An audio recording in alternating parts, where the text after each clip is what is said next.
আর ঘর বাড়ির যে অবস্থা। ও ফাইম কোয়ানে গেলি ও বা?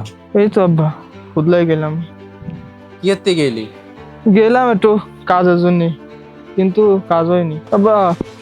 তাই আমার শরীরের যে অবস্থা, ভাবছি একটু কাজ টাজ ধরবো, পড়ালা বাদ দিয়ে দিই আব্বা। কি কইস তুই লেখাপড়া ছাড়া দিবি মানে? তোর মেলা বড় স্বপ্ন, তুই বিসিএস ক্যাডার হবি, লেখাপড়া ছাড়িস না বাজান।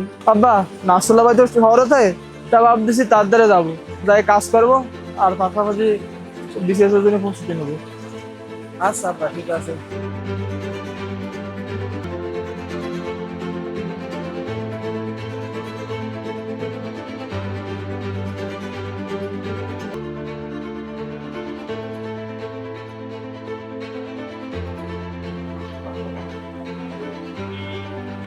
আসসালামু আলাইকুম ভাই। সালাম। ভালো আছেন? আলহামদুলিল্লাহ ভালো। আচ্ছা, তা তোর আসতে এত দেরি হলো কেন? আর কোন না ভাই, এক তো রাস্তা চিনি না, আবার যে জ্যাম শহরে।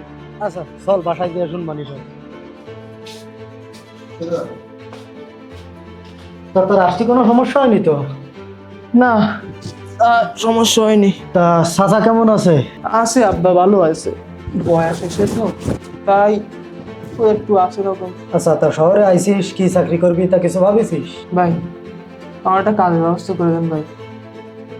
আমি কাজের পাশাপাশি ভাবতেছি যে নিয়ত আছে বিসিএস এর পরীক্ষাটাও দেবো।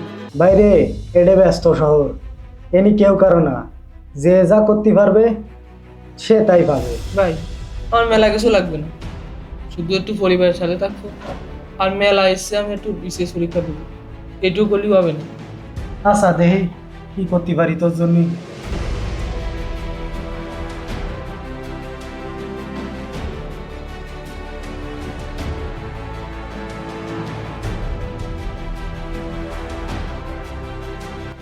স্যার আমি কি আসতে পারি? জি আসেন, বসেন।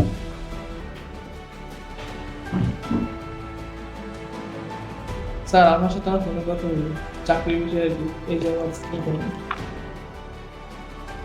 আপনার দেখলেই তো বোঝা যায় আপনি শিক্ষিত মানুষ।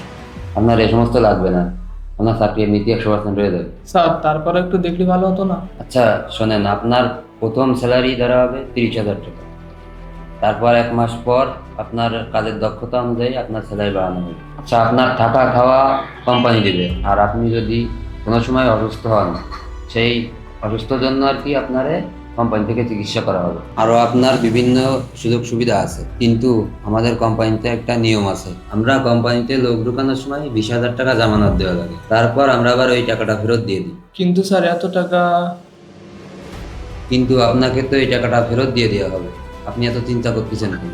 আচ্ছা স্যার, তাহলে আমার একটা দিন সময় দিন। আচ্ছা ঠিক আছে, তাহলে কালকে সকাল 10টার সময় আপনি অফিসে দেখা করবেন। আচ্ছা স্যার, তাহলে আমি আসি।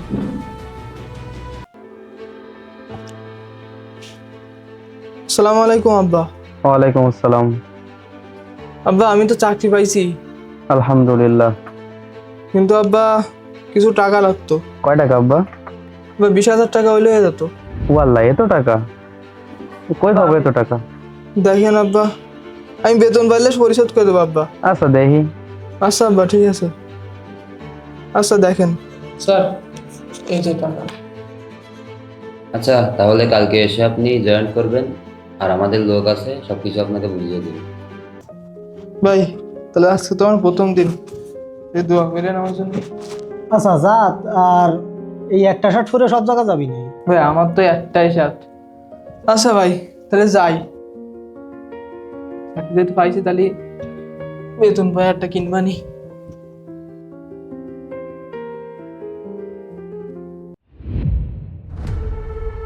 হাই হাই, অফিসে বন্ধ, দি ফোন দি।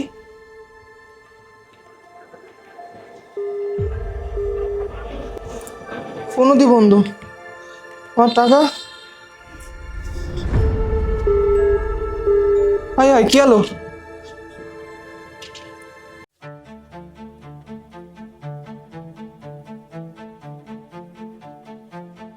কি হলো, প্রথম দিন ডিউটিতে গেলি এত রাইত হলো কেন? আমি ডিউটি করতে পারিনি ভাই। কেন, কি হয়েছে? তাহলে শুনুন।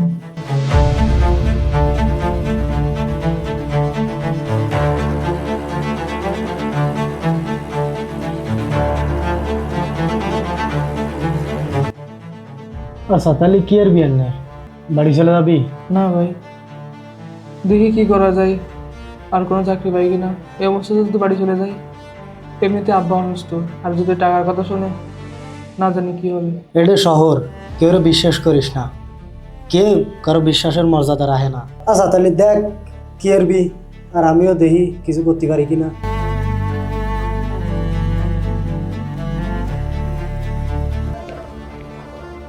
আসসালামু আলাইকুম।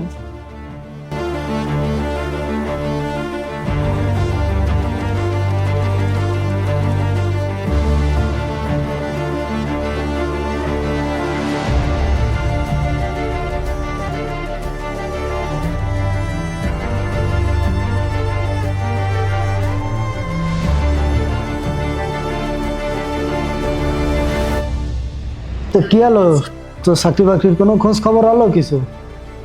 না ভাই, মেলা কোথায় গেছি, কিন্তু কয়েকজন ফোন দিলাম, তাকেও বুকিং হয়ে গেছে, কি যে করি। আচ্ছা তোরা তো চিন্তা করতে হবে না, ওই বাড়িওয়ালার সাথে কথা কইছি, একটা চাকরি আছে দারোয়ানের। তুই শিক্ষিত সোয়াল, তুই কি পারবি? ফালবানি ভাই, ফালবানি, ও চিন্তা করা লাগবে না, আমি ফালবানি ভাই। আচ্ছা তাহলে তুই কালকে সকালে আমার সাথে যাস কেন, আমি ঠিকঠাক করে দিবানি দেই সব কিছু।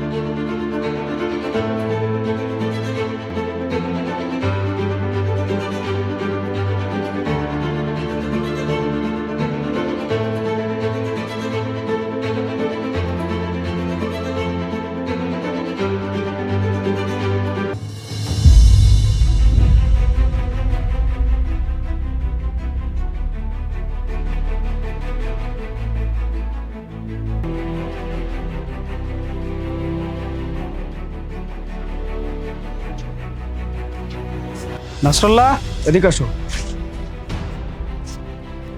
হিসেব বলেন। এই আমি করে চাকরি দিচ্ছেন হয়লা রাজনী না, ঠিক মতো ডিউটি করতে পারে না, সারাদিন বই খাতা নিয়ে পড়ে থাকে না। আমি দরজাতে ডুইছি, ঠিক মতো সালামও দিতে পারে না। এরপরে যদি আমি আরো দেখি এরকম করতেছে, তাহলে ওদের চাকরি থেকে বের করে দেবো। লাস্ট বারের মতো বলে দিলাম, এরপর থেকে যেন এরকম না করে, বলে দিও।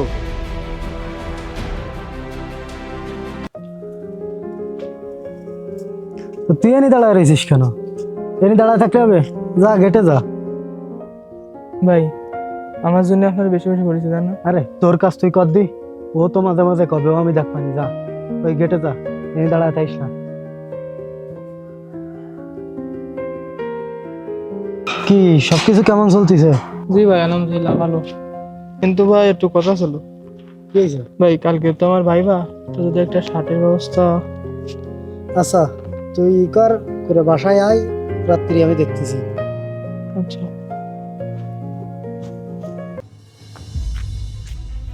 তোর না ডিউটির সময় ফোর্টি নিষেধ করিছে, তুই আবার পড়তেছিস?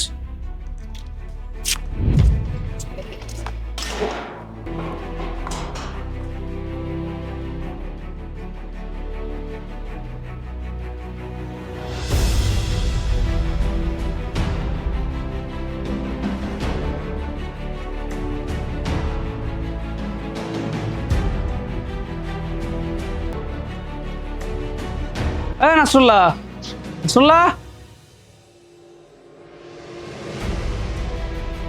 কি হয়েছে সাহেব? তুমি যার আইনা দিলে সে দারোয়ান কই? গেট তো খালি। কি হয়েছে? ও তো পরীক্ষা দিতে গেছে, আমার এখন বাসায় দারোয়ান রাখা সত্ত্বে কিভাবে আমার বাড়ি থেকে ফোন উধাও হয়ে যায়? দারোয়ান রাখছে কি জন্য টাকা দিয়ে? সাহেব ও তো এরকম সোয়াল না। আর এই ওই আইছে, এদিকে আয়। ওই যে ওই চুরি করিছে, ওই কি হয়েছে ভাই, কি হয়েছে? আসসালামু আলাইকুম ভাই।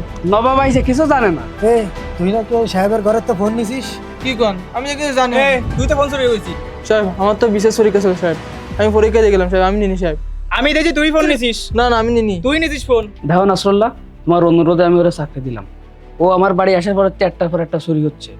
আজকে ওরা চাকরিতে বেরো দেয়, এরকম চোরের আমার বাড়ি জায়গা নেই। চলো এখন যা হওয়ার তো হয়ে গেছে, বুঝিস? ও নিয়ে টেনশন করার কিছু নেই, বাসায় যা, আমি আসতেছি।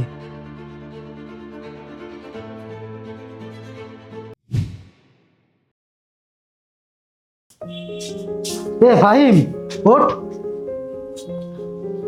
এই দেখ, এই যে তুই বিসিএস পরীক্ষায় 87তম হয়েছিস। কি কর হয় দেখ ভাই, আলহামদুলিল্লাহ ভাই। ভাই